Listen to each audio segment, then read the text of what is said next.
Master craftsman Lance McCormack owns one of Britain's best classic car restoration businesses, Romance of Rust. Helping him manage it is his son Merlin, the cutting-edge salesman, who also runs his own classic car dealership. Together, they turn rust to riches. Lance is one of the country's leading metalwork and restoration experts, and today he's working on a classic Porsche that's seen better days. This is a 61, 62 Porsche 356 Coupe. This one's in for a customer. I'm doing all the hard metalwork for him. He's stripped it. I've got to put a new nose section on. But these are so popular now, and these have good value about them. I mean, this finishes about 80 or 90. If I were buying one of these, I would be inclined to buy a restoration project from California or Texas. That way you haven't got the rust that's got into its very soul. If you get a car from a dry state, the body's then, my California car, we stripped it down and there's very little rust on it at all. You know, there's some damage from racing, but it was a pleasure to work on then. Whereas this one has been through the wars. Now it's stripped to bare metal.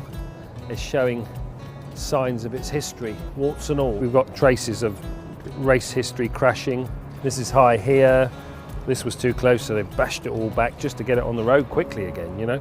It's the fitting of a new part that's revealed how far from the original shape the car has become. This is a replacement second-hand bonnet from California, so it's dry state, got all the correct datums on it, but it shows now quite how bad the front was damaged. The other bonnet actually lined up, so the bonnet was in the wrong shape completely. When I put this on, it will be in accordance with the data that's around here, the levels, the clearances, the fit and finish. These were campaigned. You can see this, it's not just about the rust on it. This has had several bad accidents. I'll take care of all that. Once the front's off and I've made it weak, I'll use a hydraulic device to push this across before I even think about putting a new panel on. I'm certainly not going to put a £2,000 pressing on there in the wrong place. Given the chance with my hand and my eye and my history with these 356s, I know what they should look like, you know? And they certainly shouldn't look like that. While Lance contemplates his latest restoration challenge, Merlin has been expanding his stock of cars to sell. A week ago I bought this. It's a 1984 Mercedes 380 SL of the R107 Mercedes chassis. It's a great little car, it runs fantastically. Although an advocate of using modern technology in his classic car business, Merlin is also aware of the pitfalls of the internet. I actually found this car on eBay. It had been up there a few times. To anyone who doesn't know any better, it's a presentable car. When I saw the car and pulled it apart, we both knew then why it hadn't sold. The danger of the internet is a lot of cars out there are bought blind. You really can't tell what a car's like without seeing it in the flesh. I have so many people coming to me telling me their car's worth so much and asking me to sell it for even more because they've bought it on the internet and therefore it must be worth more.